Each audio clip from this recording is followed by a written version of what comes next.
Buenas noches, estimados maestrantes, qué gusto poder saludarles. Sean bienvenidos a una tutoría más de la asignatura de necesidades educativas especiales. Vamos a dar inicio con la tutoría del día de hoy. Bueno, vamos a ir haciendo una pequeña retroalimentación. En esta segunda unidad hemos podido analizar los contenidos referentes a las necesidades educativas especiales asociadas a la discapacidad. Entre ellas, la discapacidad intelectual, la discapacidad física, la discapacidad sensorial, que incluye la discapacidad visual y la discapacidad auditiva. También hoy vamos a ver lo que se relaciona a algunos trastornos del neurodesarrollo como uno de los más importantes, el trastorno espectro autista, que puede estar asociado a una necesidad educativa especial. Bueno, con este antecedente, me gustaría iniciar con un pequeño video para poder sensibilizarnos frente al tema de la discapacidad. Así que pongamos atención, es un video muy cortito para que luego podamos dar qué entendimos, nuestras reflexiones frente a él.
¿Ya?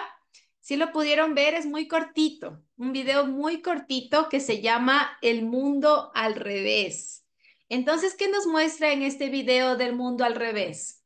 A ver, ¿quién me ayuda con una reflexión? ¿Qué pasaría si el mundo fuera así como vimos en el video? Vamos a la biblioteca y los libros en braille, vamos al banco y la persona que nos atiende en lengua de señas. Los teléfonos están ubicados para personas con discapacidad física de talla menor, de talla baja, perdón. Vemos que todas las calles tienen rampas de acceso, que los semáforos solo permiten pasar a personas en silla de ruedas. ¿Qué pasaría si el mundo estuviera así? A ver, cuéntenme. ¿Quién le gustaría participar? A ver, Joana, buenas noches. Buenas tardes, magíster. ¿Qué opina acerca del video? Creo que si el mundo estuviera al revés, nosotros no nos podríamos adaptar a ello, porque estamos acostumbrados pues se puede decir a lo normal. A las actividades que están orientadas a personas sin discapacidad, ¿verdad? Muy bien. Exactamente. Muchas gracias, Joana. A ver, Lili, ¿qué opina Lili?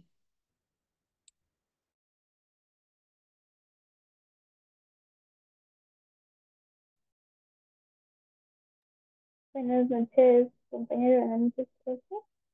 Bueno, según el video, yo creo que es algo que todos los niños que tienen alguna discapacidad como la visual, la auditiva o lo que es el autismo tienen que enfrentar todos los días, porque a veces es como que, bueno, en mi caso yo puedo decir que yo tengo autismo y voy a un lugar así, o sea, me pueden ver como alguien extraño. Entonces es algo que ellos tienen que enfrentar todos los días y el hecho de saber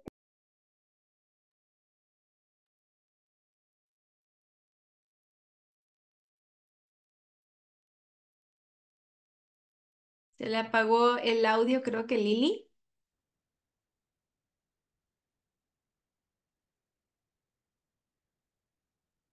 Ah, ya parece que está mal con la conexión del internet. Esperemos a ver.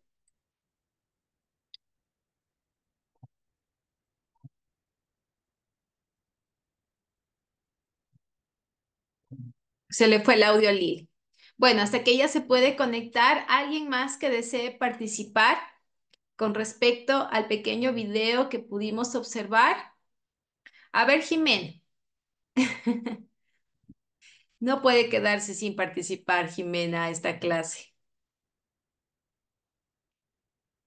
¿Cómo está, Magíster? Muy buenas tardes, compañeros. Bueno, yo desde mi perspectiva digo, si el mundo girara al revés, todos fueran, no sé, igual en condición.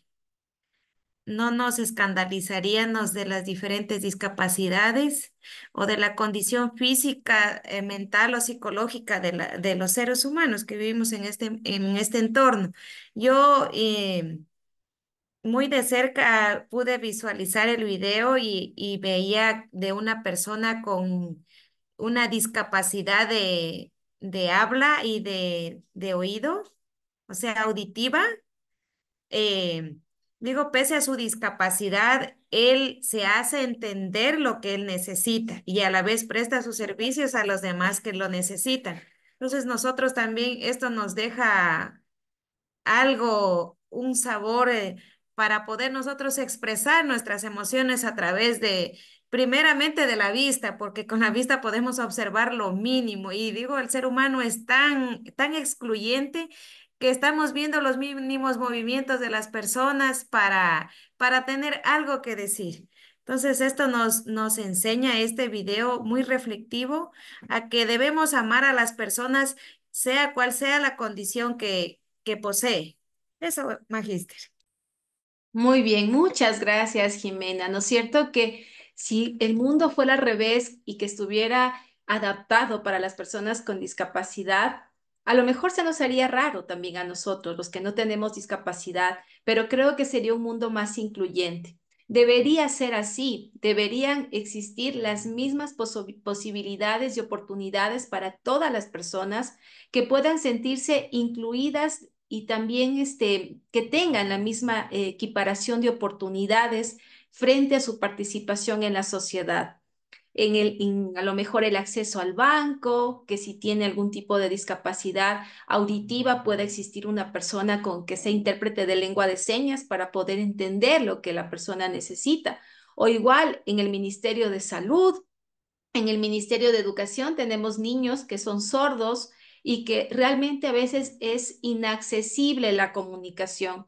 Y es ahí en donde aparecen las barreras, estas barreras físicas, las barreras didácticas, barreras socioeconómicas, barreras culturales, barreras hasta políticas que no permiten que este grupo de atención prioritaria pueda sentirse parte de la sociedad.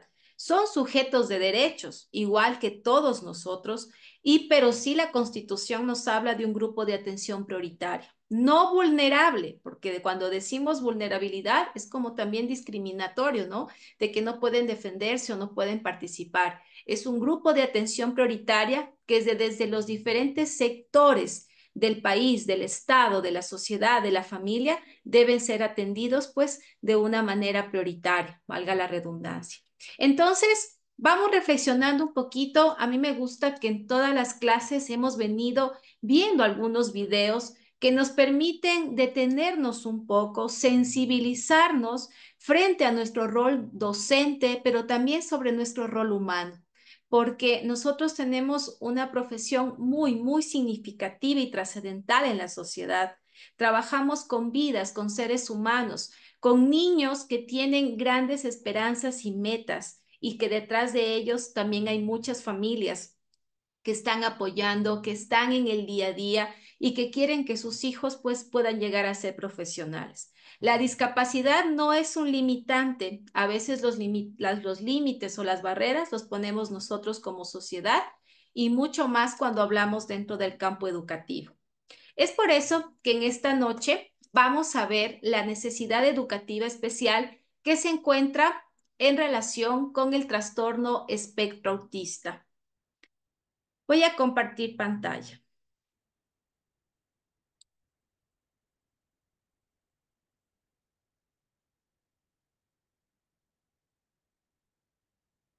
Dentro de la clasificación de las necesidades educativas especiales asociadas a la discapacidad, se encuentra el trastorno espectro autista o también conocido como TEA.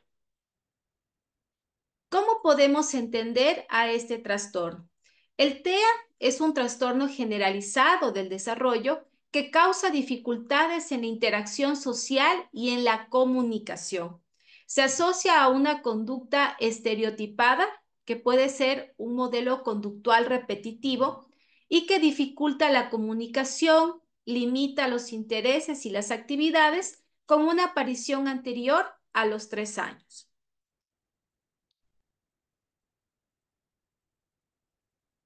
El trastorno espectro autista, como les decía,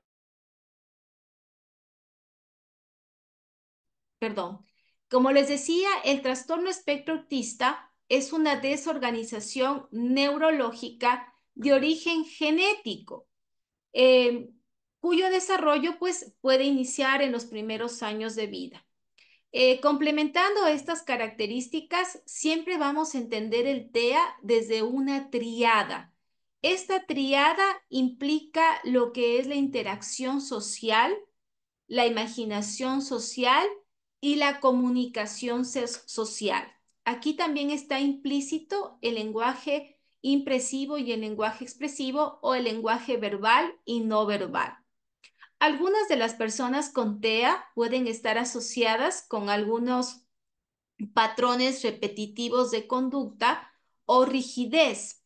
Este trastorno también se lo puede entender como una afección que está relacionada con el desarrollo en el cerebro que afecta principalmente a la persona en cómo percibe y cómo socializa con otras personas. Y pues por ende se va a ver afectado todo lo que tiene que ver con la interacción social y la comunicación.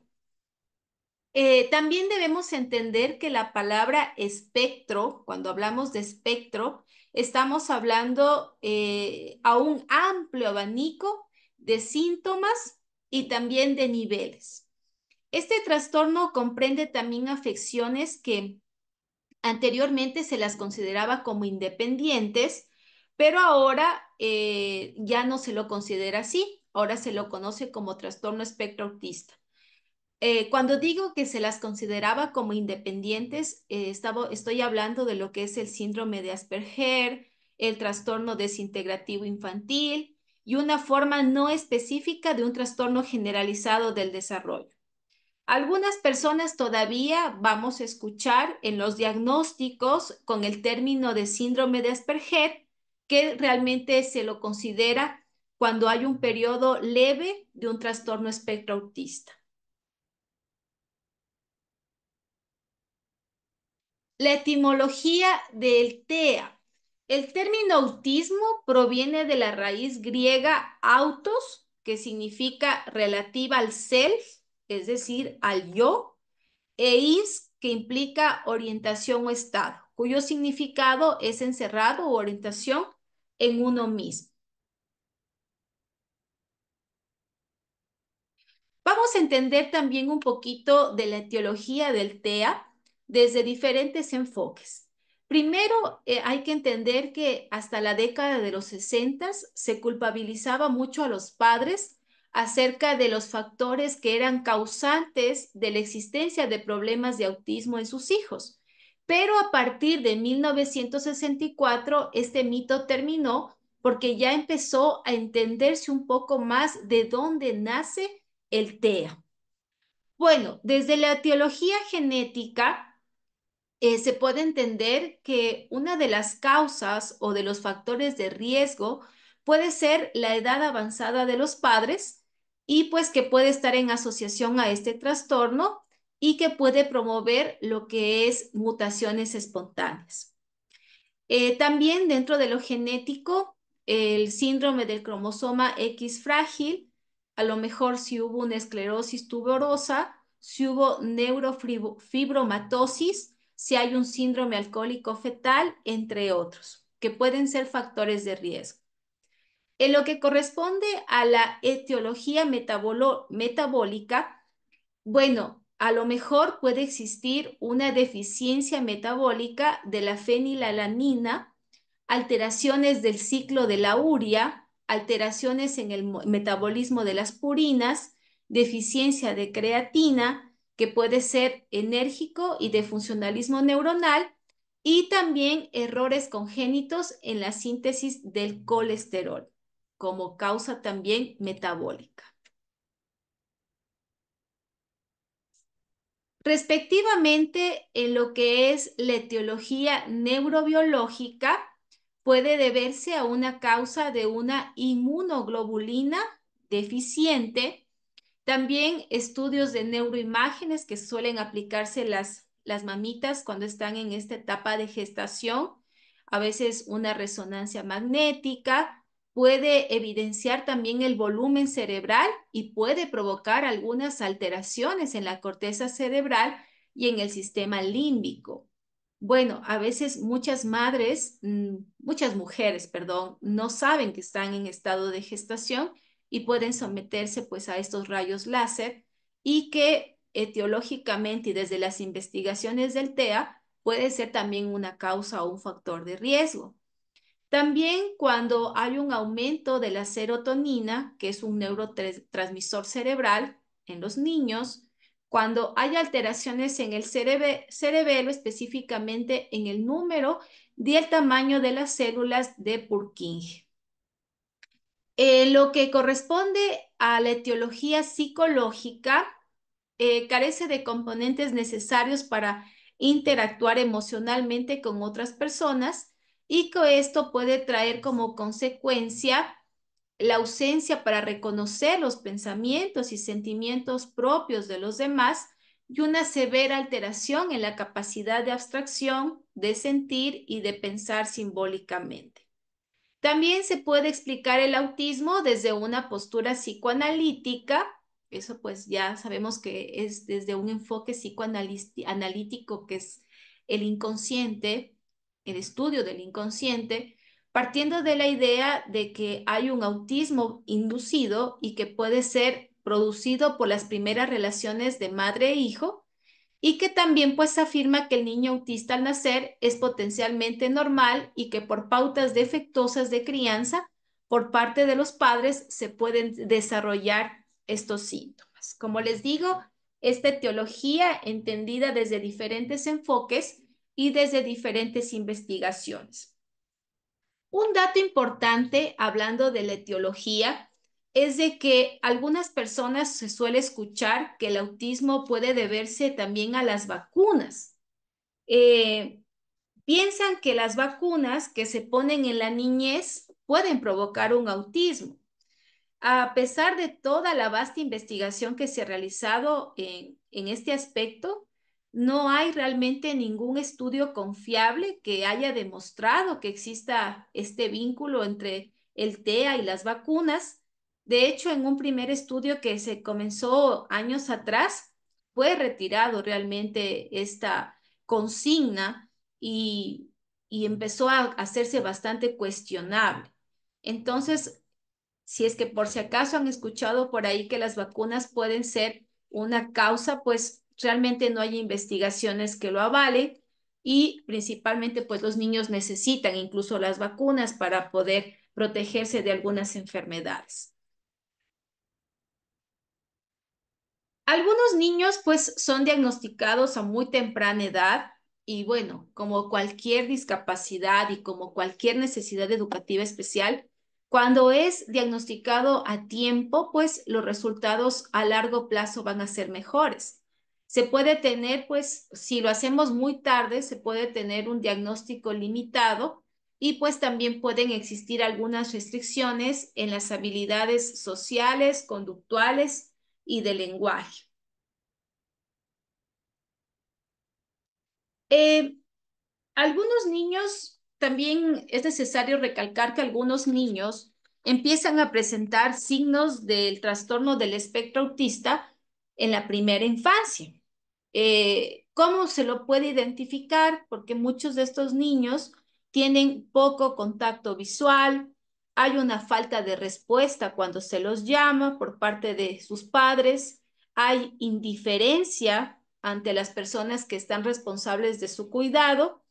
Otros niños también pueden desarrollarse normalmente durante estos primeros meses o años de vida, pero repentinamente luego pueden empezar con algunos de estos síntomas. Algunos incluso si adquirieron el lenguaje pueden perder estabilidad del lenguaje y pues realmente según los estudios se lo puede observar más específicamente y se lo puede empezar a diagnosticar a partir de los 2 años. También es probable, según algunos estudios, de que el TEA tenga un patrón de comportamiento y un nivel de gravedad en cada niño desde su funcionamiento bajo hasta un funcionamiento alto. Eso estoy hablando principalmente de los rasgos cognitivos. Pueden haber niños que pueden estar asociados a una discapacidad intelectual, pero otros a altas capacidades. Algunos de estos niños pueden tener dificultades en el aprendizaje, incluso pueden mostrar signos de inteligencia menor a lo normal, pero otros también superior. Debido a esta combinación de síntomas que puede presentar cada niño, puede ser también a veces difícil el poder determinar su nivel, su gravedad, pues se basa más a nivel del deterioro y cómo afecta en la capacidad que tiene el niño para desenvolverse en el campo educativo y en el campo social. Dentro de estas características, como les decía, pueden tener algunos retrasos lingüísticos y pues más se los puede comprender a través de la imitación y del juego simbólico. Algunos también pueden desarrollar algunas habilidades intelectuales, como les decía, que pueden estar asociadas o no a una discapacidad intelectual o a altas capacidades. Hay niños que, como lo mencioné anteriormente, que estos síntomas pueden aparecer principalmente a partir de los 2 años y donde no buscan conexión con sus padres, con sus personas cuidadoras, muestran características de autosuficiencia, ignoran cuando se los llama, ignoran la súplica de atención, rara vez pueden tener contacto visual.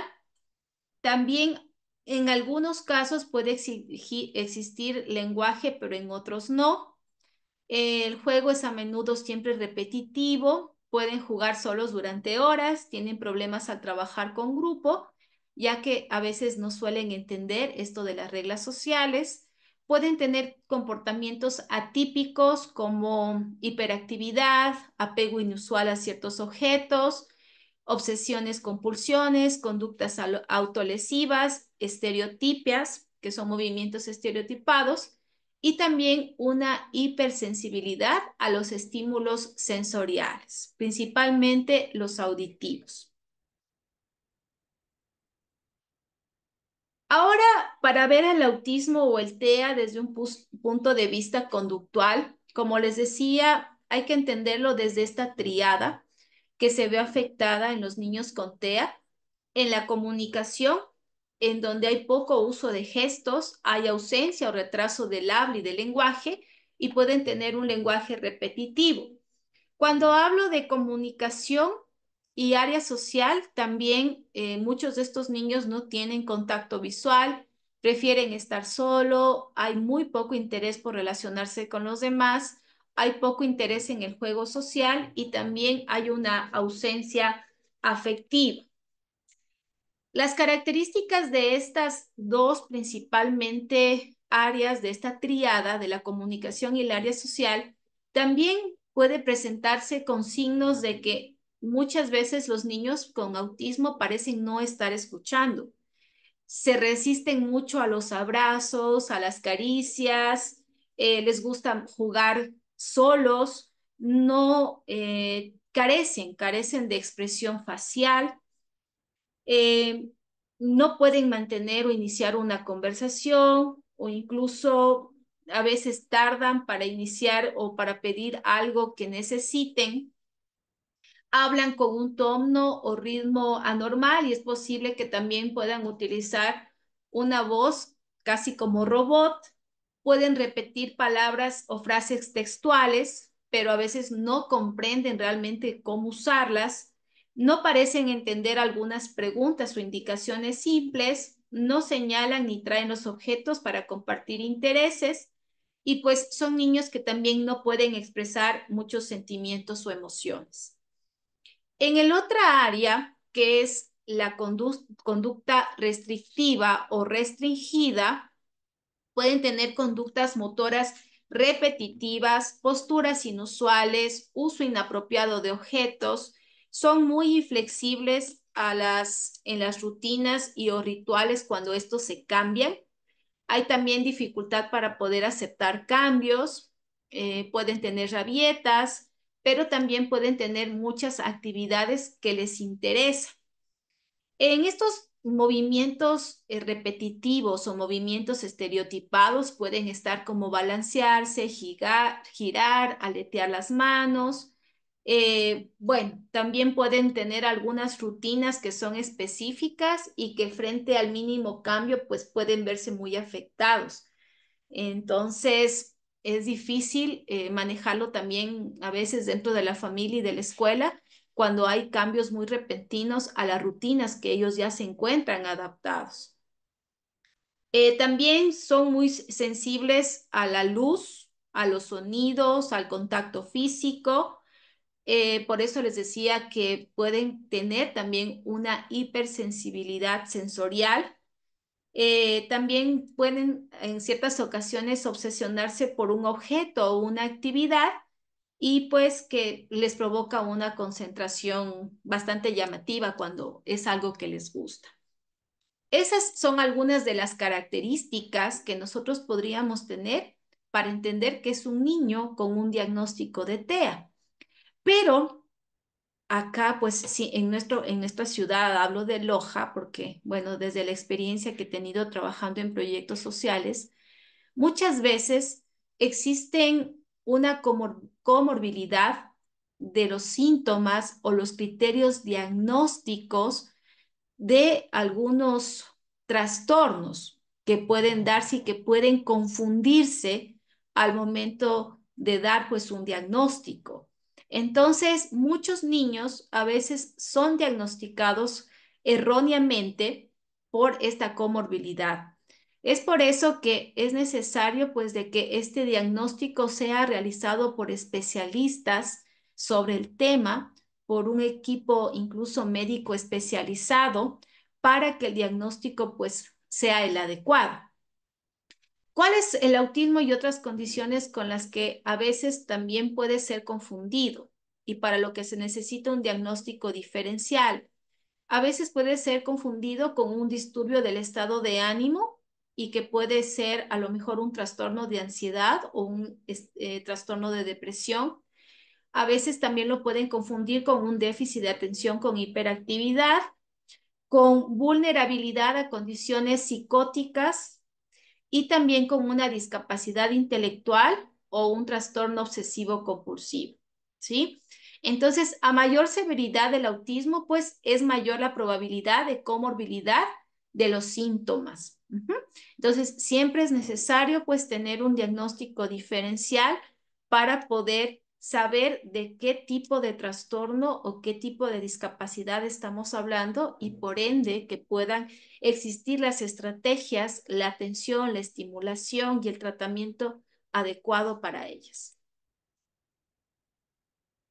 En la evaluación hay que partir, como les digo, de parte de un diagnóstico médico. Siempre es importante un equipo médico que permita dar el diagnóstico correcto con respecto a esto y que puede incluir una historia neonatal, una historia médico-evolutivo, una historia familiar, también las características anatómicas como el perímetro cefálico, sensoriales, el también descartar la sordera o descartar pues algún otro tipo de trastorno o discapacidad. También se puede llevar a cabo la entrevista en una escala de observación rigurosa y sistemática para poder entender la conducta del niño. En muchas ocasiones, incluso hay niños que tienen carnet de discapacidad intelectual, y que realmente no presentan las características de un niño con discapacidad intelectual, sino presentan criterios diagnósticos de un niño autista. Entonces, es lamentable que muchas veces se pueda confundir estos diagnósticos y que por ende, pues los niños sean tratados con otro tipo de tratamiento. Frente a cada necesidad educativa especial, tiene sus propias características, sus propios criterios diagnósticos y por ende, pues las estrategias pedagógicas que nos permitan entender y que puedan superar sus dificultades. Cuando los niños, a partir la etapa inicial de su vida, de la etapa evolutiva inicial de su vida, sus primeros años, puede ser diagnosticado este TEA, pues los resultados a largo plazo van a ser muy buenos. Es un niño que se va a desarrollar con todas sus habilidades, sus capacidades, van a ser adultos que pueden, no sé, avanzar todos los ideales que requieren y necesitan, siempre y cuando se dé la estimulación adecuada por parte de la familia y también pues por parte de los especialistas en el TEA. Ahora, dentro del aula, dentro de las instituciones educativas, ¿qué estrategias pedagógicas nosotros podemos utilizar para trabajar con niños con TEA? Primero, es necesario proporcionar un ambiente tranquilo y sin distracciones para poder realizar la evaluación y también todas las actividades académicas que se llevan dentro del aula. Debemos asegurarnos de que las instrucciones sean claras, concretas, evitar también el uso de un lenguaje figurado, porque los niños con TEA no comprenden el lenguaje figurado, ambiguo o de doble sentido. Por eso tiene que ser un lenguaje concreto y claro. Se debe permitir, el uso de una comunicación no verbal o asistida, que puede ser a través de recursos digitales, de pictogramas, de imágenes, de computadoras, si es que es necesario. Tener en cuenta las áreas de interés específicas del estudiante con TEA y poder adaptar las preguntas o tareas en consecuencia a ello. Potenciar la autonomía e independencia personal del estudiante, usar agendas para que el alumno también pueda tener muy bien organizado el tiempo, pueda predecir situaciones y le sea más fácil poder controlar su conducta. Recordemos que un criterio diagnóstico o un síntoma del TEA es de que los cambios bruscos de su rutina o de sus actividades, pues pueden ser bastante molestos para estos niños. Entonces, es necesario predecir estas situaciones. También se pueden desarrollar algunas estrategias de comunicación funcionales, espontáneas y generalizadas. Disminuir en lo posible los ruidos excesivos, porque como tienen la hipersensibilidad sensorial, entonces esto puede alterarlos. Por ejemplo, el poner tela en las patas de la mesa y de la silla, porque a veces los niños las arrastran y este sonido puede ser muy molesto para ellos. Mantener siempre el orden de sus cosas para evitar que esto se descompense. Mantener rutinas de trabajo porque necesitan saber lo que va a pasar. Caso contrario, esto les puede generar un poco de angustia, de ansiedad. Utilizar un material gráfico que les permita hacer asociaciones a nivel mental. Propiciar actividades de relajación. Por ejemplo, a través de la música clásica podemos utilizar también este recurso para promover la relajación. Y no solo con los niños con TEA, sino con todos los niños. Miren que hay investigaciones en donde está comprobado que la música clásica genera serotonina en el cerebro, que es un neurotransmisor del placer. Entonces, la música clásica pues ayuda muchísimo y la podemos utilizar dentro del aula y también en nuestras casas. Hacer adaptaciones curriculares significativas o no significativas, porque también depende del nivel del autismo y si está asociado o no a una discapacidad o altas capacidades. Lo que es la dramatización también les permite encontrar la expresión en el rostro, el recordarles cada cierto tiempo la actividad que están realizando antes que a lo mejor se pueda dividir su atención, entonces para tratar de mantenerlo conectado con la actividad, establecer un sistema justo de turnos en donde cada cosa que realice, tanto en casa como en la institución educativa, pues sepa cómo hacerlo. Identificar también el nivel de fatiga del niño puede ser importante a la hora de sugerir alguna actividad, o también le podemos permitir que escoja algo que desea hacer, puesto que es un síntoma de una posible crisis. Cultivar con sus compañeros sentimientos de solidaridad y comprensión. Aquí es tan importante que dentro de las aulas nosotros podamos promover el trabajo cooperativo y colaborativo, y que es una estrategia pedagógica muy importante para que entre los niños puedan conocerse desde esa diversidad, pero sobre todo el poder enseñar esos valores de la empatía, del apoyo, de la comprensión, del respeto.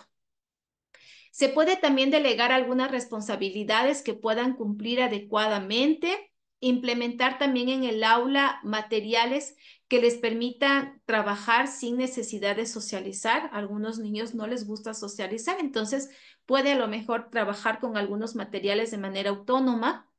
En vista de que hay una mejor interacción con adultos, pues los maestros deben ser mediadores sociales, mientras el estudiante está en la escuela o colegio, para que así pueda adquirir poco a poco mejores habilidades sociales. La falta de participación en las actividades de clase también puede deberse a que las instrucciones y los contenidos verbales, por lo tanto, pueden ser complejos, por lo tanto es necesario que podamos también reforzar con material visual para que pueda también el niño saber lo que tiene que hacer y cómo dirigir sus comportamientos y sus conductas. Evitar los comportamientos de sobreprotección. Y esta también es una estrategia pedagógica que la hemos venido mencionando en todos los tipos de discapacidad. A veces también como docentes podemos caer en esta sobreprotección. A veces subestimar, porque el niño tiene una discapacidad, lo subestimamos y puede haber una tendencia a sobreproteger, ¿no? Nosotros debemos generar actividades que también desarrollen su autonomía e independencia, porque muchos de ellos a lo mejor ya viven esta situación de sobreprotección desde sus familias. Y eso también les restringe y no les permite desarrollar sus habilidades cognitivas y sociales. Anticiparle también con un tiempo algún cambio en la rutina para que pueda predecir comportamientos, dando explicaciones adecuadas, procurando de que los tome con calma y que no pueda demostrar ansiedad o molestia frente a estos cambios. Usar elogios que son y dan muy buen resultado para la obtención de una conducta requerida por el docente. Esto también aplica con todos los niños. Un niño que es tratado con afecto, un niño que es tratado con paciencia, con empatía, pues esa conducta también puede ser modificada para que el docente pueda obtener lo que desea dentro del aula.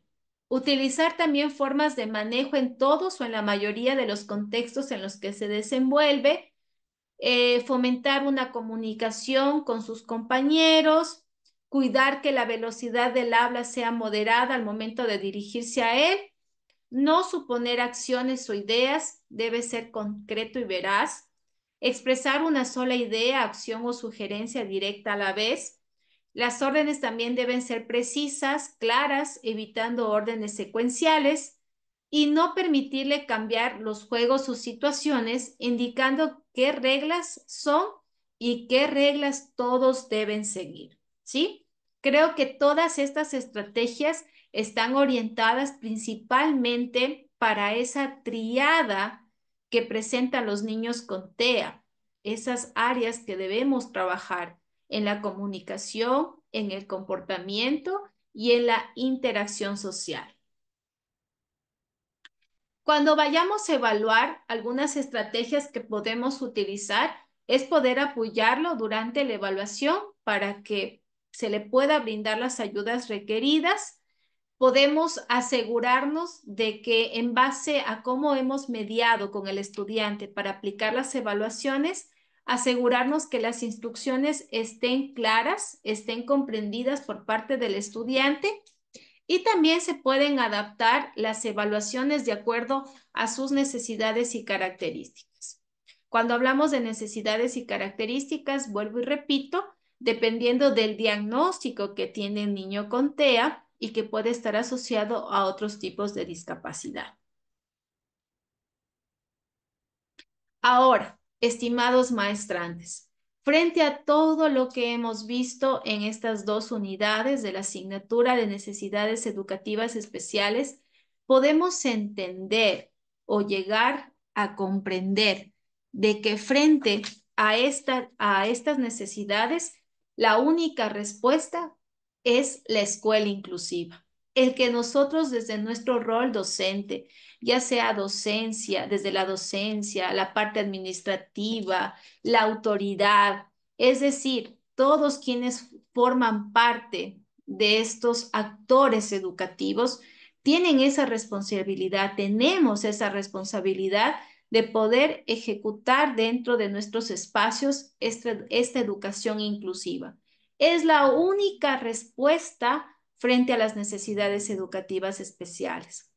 Cuando hablamos de educación inclusiva, la UNESCO define la inclusión como un proceso de abordaje y de respuesta a la diversidad en las necesidades de todos los alumnos a través de la creciente participación en el aprendizaje, las culturas, las comunidades y la reducción de la exclusión dentro y desde la educación. Entonces, la UNESCO nos define claramente que la inclusión nos permite abordar, responder las necesidades, la diversidad de estudiantes que tenemos dentro del aula.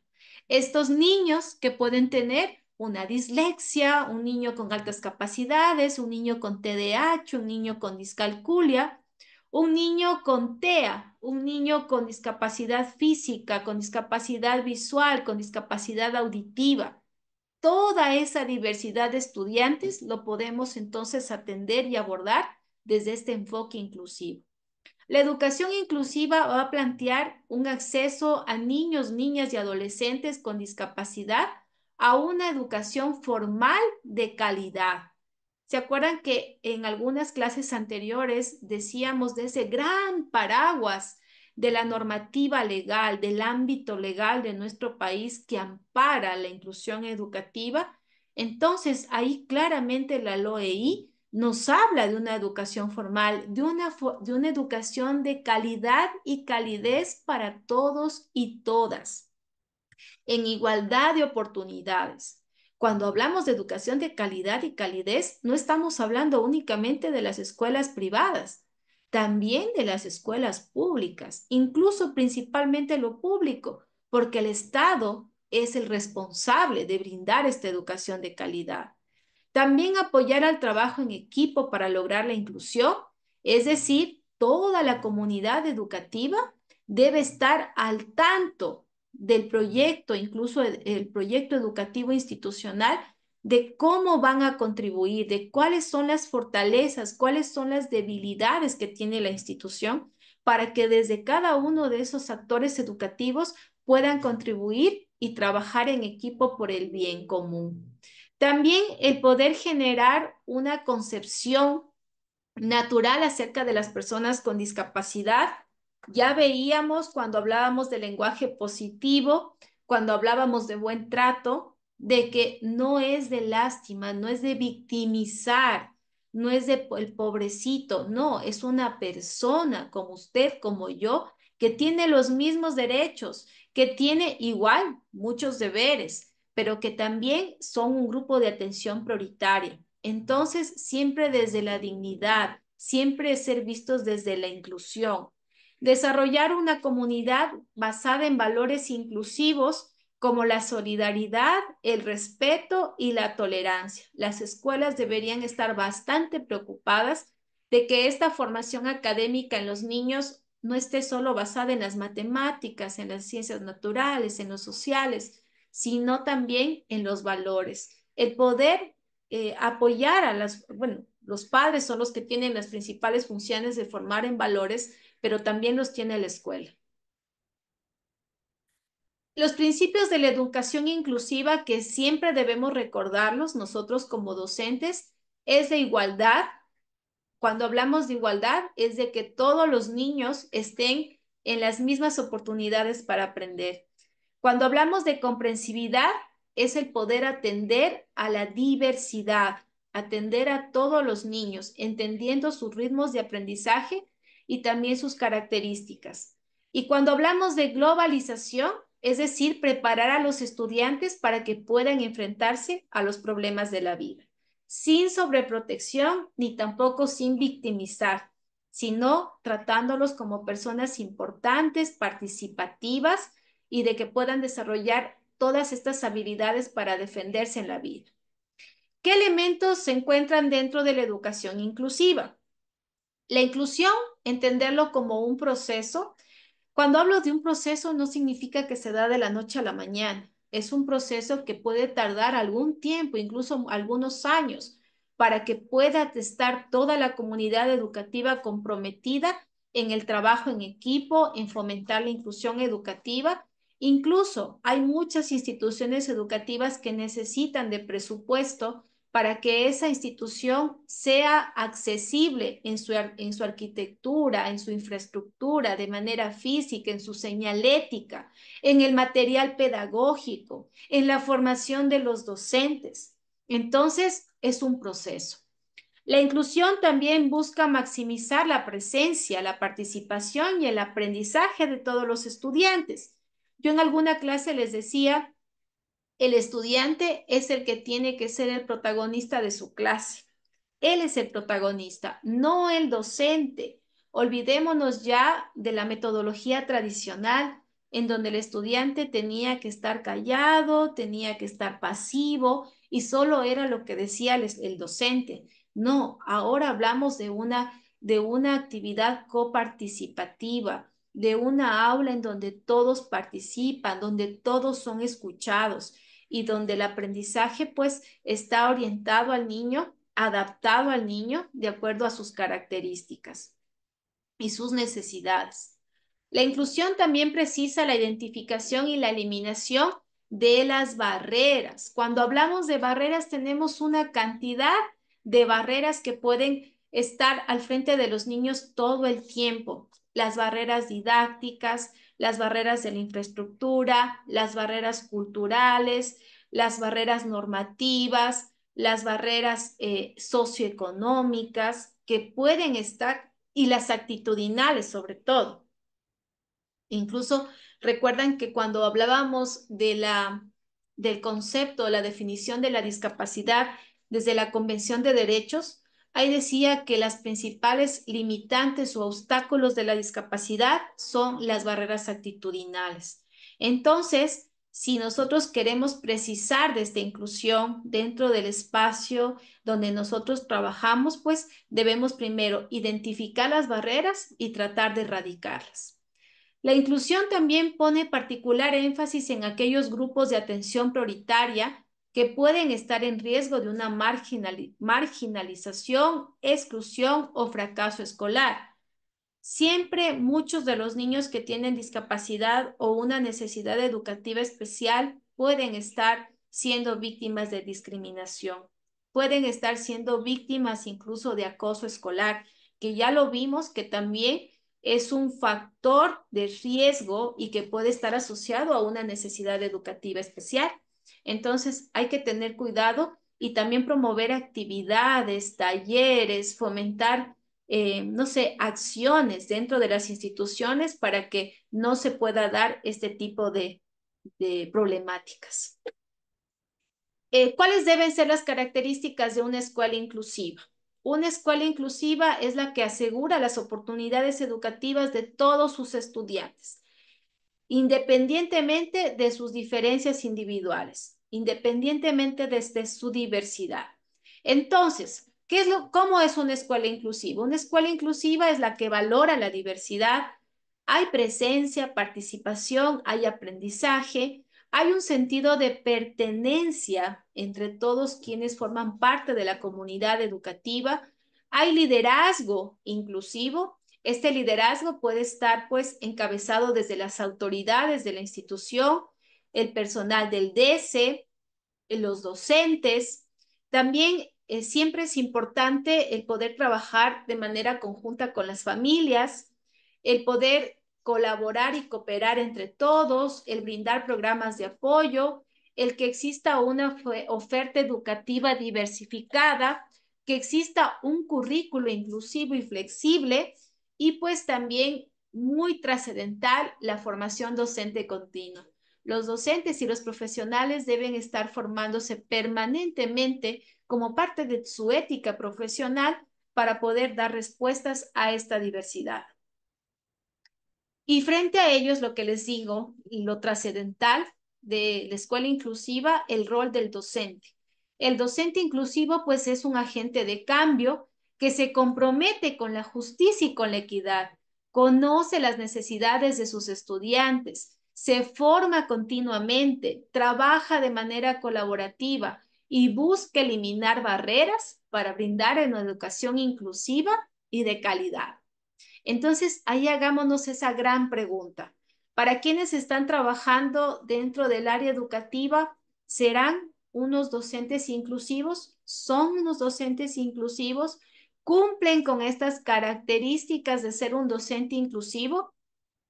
De enseñar a todos sus estudiantes, de organizar el aula para que todos los estudiantes aprendan en igualdad de oportunidades, el poder favorecer el desarrollo social y emocional de los estudiantes, el saber trabajar en equipo, que debe ser una habilidad también de los docentes, y poder trabajar con las familias. La triada educativa nos exige como docentes siempre estar en contacto con la familia para que fuera de la clase pues también sean nuestro apoyo frente a las tareas y frente también a las habilidades y competencias que estamos desarrollando en nuestros estudiantes.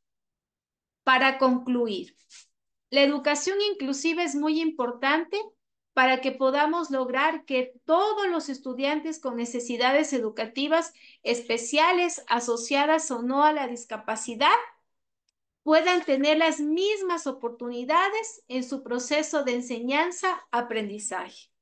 La tarea pues que tiene el educador es poder brindar todas estas estrategias pedagógicas para que los niños puedan superar todas estas dificultades que tengan o sus problemas o necesidades educativas especiales. La educación inclusiva también implica la eliminación de barreras, lo que ya les venía diciendo. ¿Cuáles barreras? Tenemos las barreras físicas. Cuando hablamos de barreras físicas, estamos hablando de todo lo que tiene que ver a las barreras de accesibilidad. Por ejemplo, una infraestructura inadecuada, no hay rampas, no hay baños accesibles, no hay materiales didácticos que estén adaptados a los niños. Esto pues realmente puede dificultar el acceso en la participación plena y efectiva de los niños con discapacidad dentro del entorno educativo. También dentro de las barreras físicas están las barreras que están relacionadas con los factores tecnológicos, con los recursos tecnológicos, pues.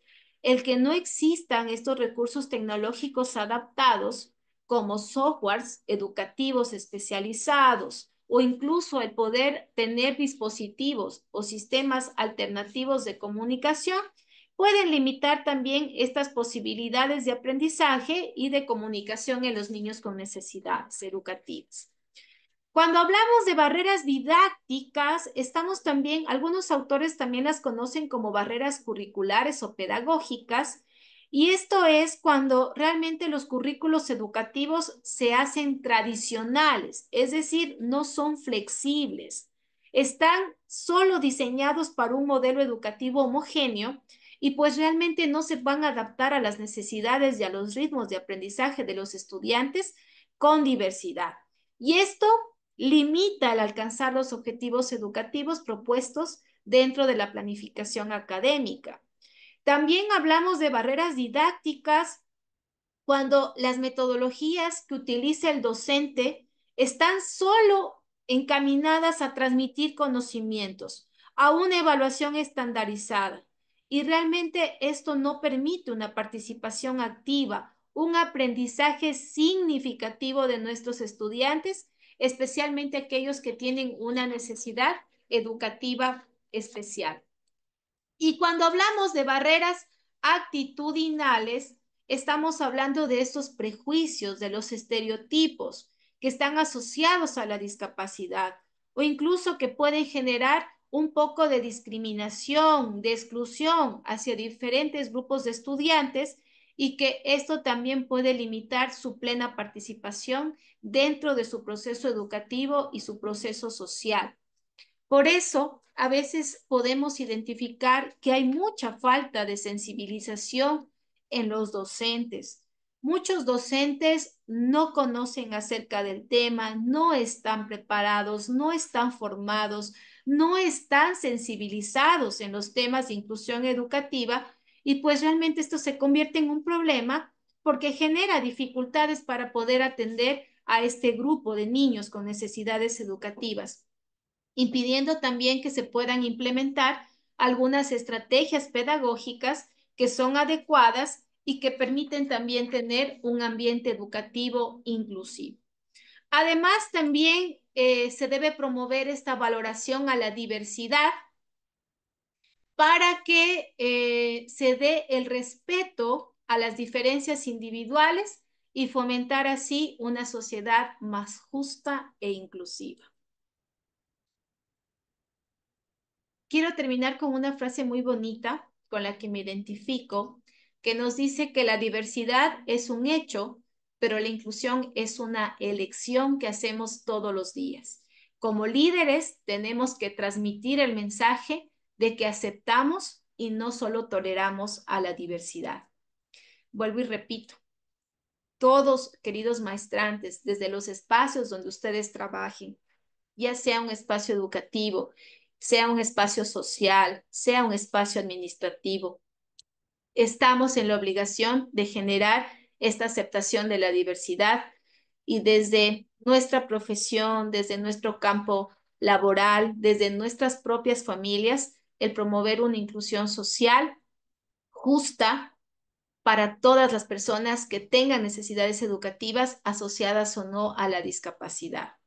Es nuestro deber el poder apoyar y atender a esta diversidad. Bueno, queridos maestrantes, eso en lo que respecta a la tutoría del día de hoy. Como ustedes saben, tenemos una actividad, una última actividad que corresponde a la asignatura, que es la evaluación de la unidad 2. En esta evaluación de la unidad 2 vamos a responder a preguntas que están orientadas a las necesidades educativas especiales asociadas a la discapacidad. Hablando de la discapacidad sensorial, como es la auditiva y la visual, la discapacidad intelectual, la discapacidad física o motora y el trastorno del espectro autista. El objetivo es poder analizar el nivel de conocimientos adquiridos en la unidad sobre las necesidades educativas especiales asociadas a la discapacidad. Esta evaluación se va a desarrollar el día 7 de julio, el día domingo 7 de julio, y va a estar abierta la evaluación desde las 8 de la mañana hasta las 23 horas con 59 minutos. Esta participación es individual. ¿Cuál es el procedimiento? Deben revisar todos los recursos que yo he subido en el ELSA. Están todas las presentaciones que he dado durante las tutorías y también leer los textos básicos en los temas referentes a discapacidades sensoriales, auditiva, visual, discapacidad intelectual, discapacidad físico-motora, trastornos del espectro autista. También se va a aplicar esta evaluación a través de la plataforma ELSA. Se va a realizar de forma individual con base a las respuestas emitidas por el estudiante al finalizar la evaluación. ¿Cuáles son los recursos que ustedes tienen disponibles? Pues son los textos básicos, la biblioteca virtual y los recursos que también he subido en la plataforma. Ahí está la bibliografía, todos estos libros los tienen también en la plataforma para que puedan descargarlos.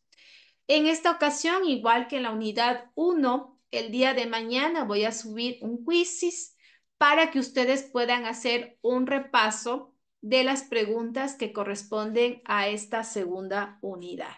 ¿Sí? No sé si hay alguna pregunta. ¿Alguna pregunta, alguna novedad, alguna acotación que quieran hacer con respecto al tema del día de hoy o a la evaluación?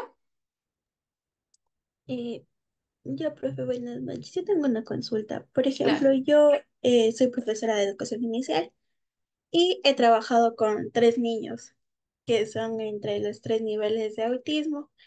El, o sea, tengo un niño que tiene Asperger y otro niño que son los 2 niveles más altos de autismo.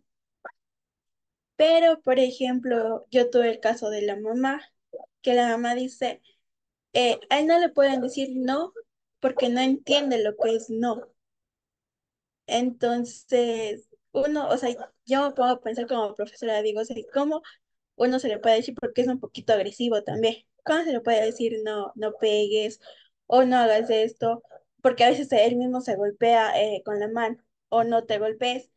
Y con el caso de mis otros 2 niños que también tienen autismo, un nivel, los grados más altos, ellos entienden lo que es no, no hagas esto, no tienes que golpearte. Y en cambio con el niño que tiene Asperger, la mamá dice que él no entiende lo que es no. Y cuando, o sea, él quiere hacer algo, dice, quiero gritarles a tus niños.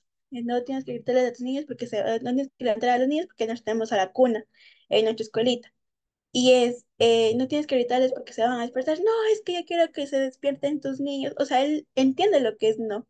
Pero para la mamá, o sea, como que se quiere excusar o sea, de la discapacidad de su niño, ¿no? Porque, por ejemplo, a mí me ha dicho, mi niño tiene que acabar el libro de los otros niños. Tiene que hacer ese libro porque mi niño es un niño normal. En cambio, cuando se le dice, mamita, hoy día pasó esto con él, dice, no, es que tienen que entender que es un niño diferente. Entonces, o sea, como que no tiene esa controversia cuando habla del niño.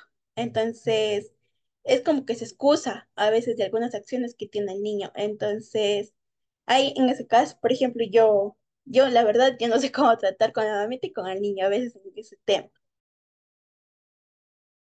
Muy bien, muchas gracias, Lili.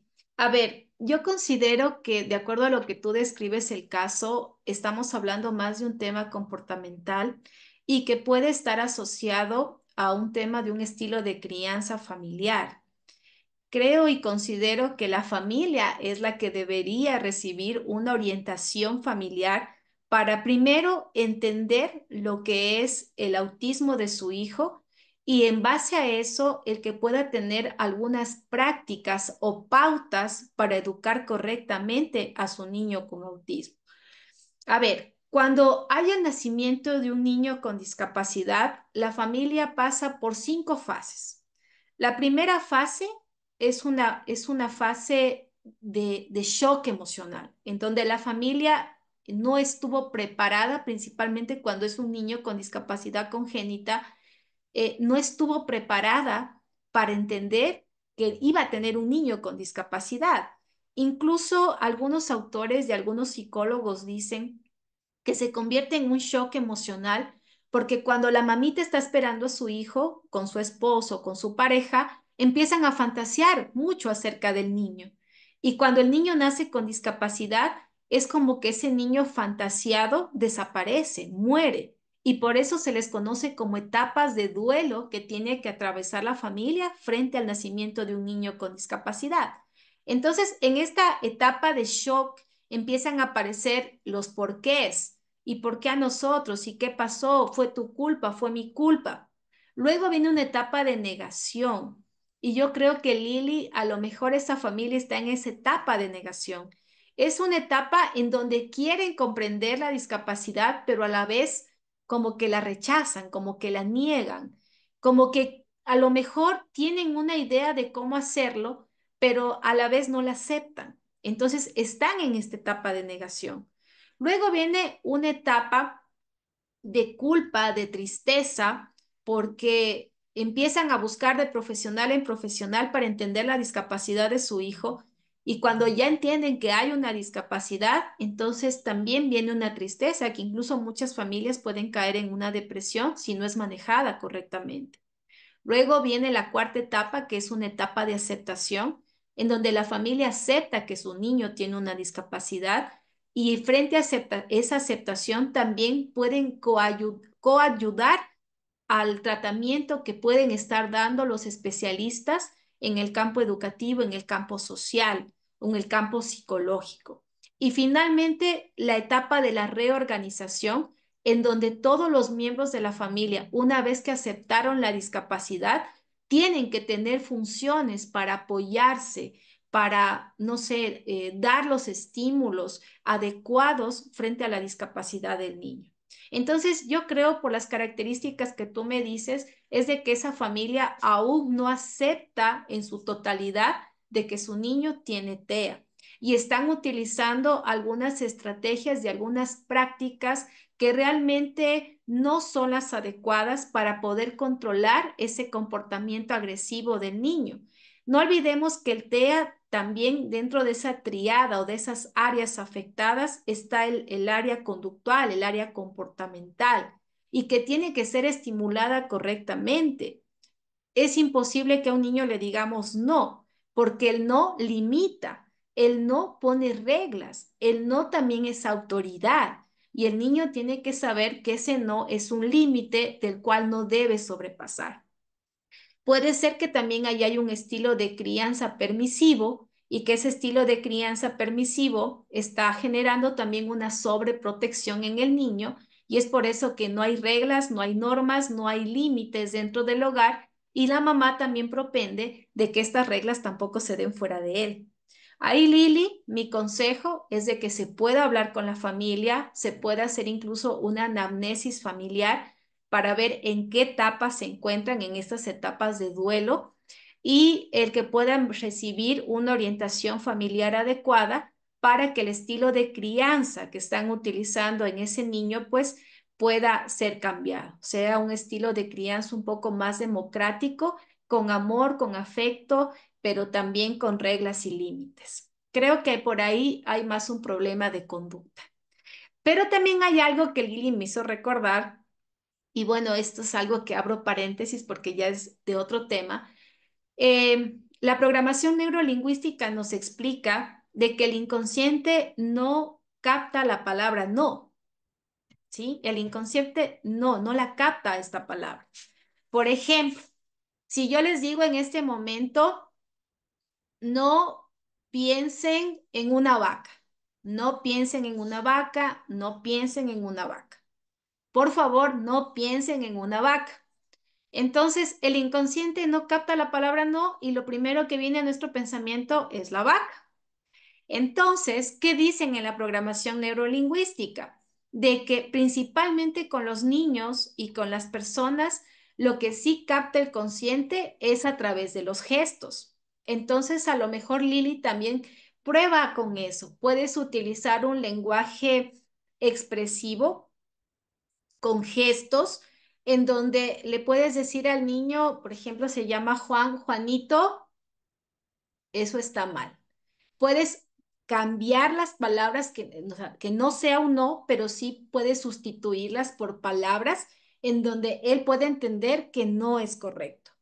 Entonces, un lenguaje expresivo, pero también con gestos, porque estos gestos sí los acepta el consciente, el inconsciente. Eso sí lo entiende el inconsciente como no, o ven, o bájate, eso está mal, eso es peligroso, eso no es lo correcto. Entonces puedes también sustituir la palabra no. Eso, Lili, no sé si solventé algo de tus dudas. Sí, justamente verá eso también porque ahorita que me dice, yo como le digo, tenía tres niños, justo con los 3 grados de autismo cada uno.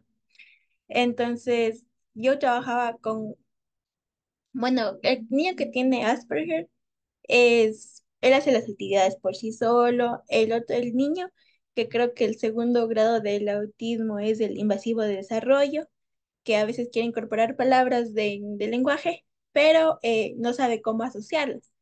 Y el tercero que es ya el trastorno autista. Entonces, yo tenía el programa de la clausura de mis niños y a uno de mis niños, eso sí, fue algo que a mí me molestó, pero no podía decirlo, porque yo con ellos aprendí que el autismo no es solo del niño, sino de la familia, de los profesores, o sea, de los compañeritos y todo eso. Perdón, porque sí, o sea, sí me da un poquito de pena, ya que yo ese día, por ejemplo, o sea, yo viví algo que no debía, por ejemplo, por parte de la mamita del otro niño, que diga, o sea, la señora, no, ¿por qué no se va? Porque justo ese niño que tiene grado más alto le dio una crisis, entonces se puso a llorar, se puso a pegarse. Y la mamita con el niño que tiene ese Asperger, dice, ¿por qué la señora no se va? Si el hijo está así, se tiene que ir a la casa, o sea, tiene que quedarse en la casa, no tiene por qué salir. Y, o sea, a mí como profesora me daba ganas de decirle, o sea, mamita, su niño también es así, o sea, no tiene por qué ponerse en ese plan. Pero la señora, o sea, como que no, como que se estancó de que la señora sí tiene que ir a la casa, no tiene que estar en el programa porque el niño, o sea, no es igual al resto de niños. Entonces, o sea, esa parte como profesora a uno sí le molesta realmente. Entonces, es como que, ¿cómo hacerle entender a la señora? Que a veces dice una cosa y después otra y después con palabras. Justo la señora estaba al lado de la mamita esta y le escuchó lo que dijo. Y o sea, como que o sea, la mamá se frustró bastante que decidió mejor irse del lugar. Entonces, eso como que quiere hacer entender a la señora, pero no mismo, o sea, entiende o sea, es un grado súper diferente al del hijo.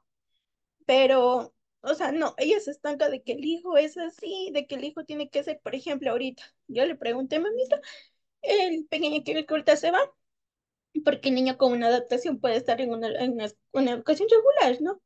Y dice, eso se va a ir a una escuela o sea, con necesidades educativas. O sea, una escuela que él puede estar ahí. Y le decía, pero mamita, o sea, su hijo con una adaptación puede estar con una escuelita como la que estaba ahorita. Y que no, que ya, o sea, que ya se dio por vencida de que el hijo tiene autismo y que pues tiene que ir a una escuela que pues realmente tiene que estar con especialistas. Entonces es como que primero dice una cosa, se retracta y vuelve a o sea, a dar retractos eso porque el niño avisaba para ir al baño, a pesar que es el nivel menos grave de autismo, empezó a poner el pañal, empezó a darle medicación. Entonces, en ese caso, yo creo que no es de la docente ni del niño, como dice, ya es familiar. Entonces, el hecho de que, por ejemplo, tenga el hijo no quiere decir tampoco que quiera hacer sentir mal a las otras personas. Yo le veo desde,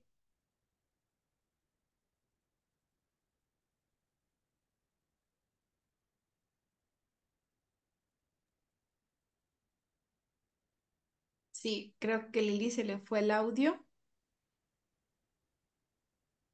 Sí, realmente Lili. Bueno, gracias Lili por compartir esa experiencia que creo que a veces muchos de nosotros lo hemos vivido, estas frustraciones frente al tema educativo, frente al tema de la inclusión. Y es muy lamentable porque se supone que las familias que tienen un niño con discapacidad deberían ser las más sensibles porque están viviéndolo día a día. Entonces, pero podemos encontrarnos con familias así.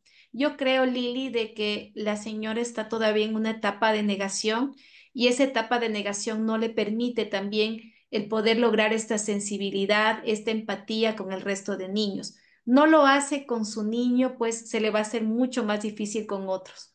Entonces, yo creo, desde mi sugerencia, de que debería la familia o principalmente la mamita como persona cuidadora recibir una orientación familiar que le permita entender la discapacidad de su niño, entender la discapacidad de los niños que también rodean a su hijo y sobre todo pasar a esta fase de aceptación para que incluso ella pueda llevar una vida más, no sé, más llevadera junto a su familia y sobre todo que pueda utilizar las estrategias correctas en la formación de su hijo.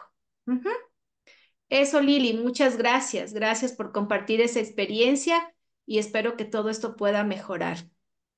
Y sabemos también, queridos maestrantes, que esta maestría les va a ayudar mucho, les va a ayudar muchísimo, porque en cada asignatura ustedes van a ir aprendiendo alguna estrategia, alguna herramienta que para su práctica profesional pueda ser de gran ayuda. Bueno, no sé si hay alguna otra pregunta, alguna otra novedad. ¿No? Bueno, queridos maestrantes, yo en esta noche me quiero despedir de ustedes. Ustedes, si pueden revisar, hemos cumplido con todos los contenidos planificados en el sílabo, tanto de la primera unidad como de la segunda unidad. He tratado de traer la información principalmente más importante y concreta frente a este campo de conocimiento tan amplio como son las necesidades educativas especiales. Espero haber podido aportar a sus expectativas frente a esta asignatura. Les agradezco a todos por su participación durante las tutorías, durante la ejecución de las tareas. Sé que estas tareas pues también fomentan un aprendizaje significativo para cada uno de ustedes. Eh, Ha sido un gusto haberles conocido. Siempre estoy a la orden. Mi nombre es Ana Cristina Arciniega. Estoy a la orden en todo lo que ustedes necesiten. Les deseo lo mejor en el desarrollo de esta maestría. Les deseo muchos éxitos y muchas bendiciones y espero verlos muy pronto con su birrete y con su capa como magísteres de la inclusión educativa y la atención a la diversidad. Gracias a todos. El día domingo no vamos a tener tutoría porque ya hemos culminado con los contenidos de la asignatura, así que el día domingo van a tener todo el día disponible para que puedan realizar su evaluación. También hasta el día domingo ustedes ya van a contar con las calificaciones de la asignatura para que sepan con qué calificación pasaron pues en esta asignatura de la maestría, ¿sí? Gracias, cuídense mucho, un abrazo a todos y será hasta una próxima oportunidad. Buenas noches. Gracias, Magíster. Dios le bendiga. Muchísimas gracias, Hasta Magíster, a luego. usted. Hasta Gracias. luego. Gracias por Magíster. todo, Magíster.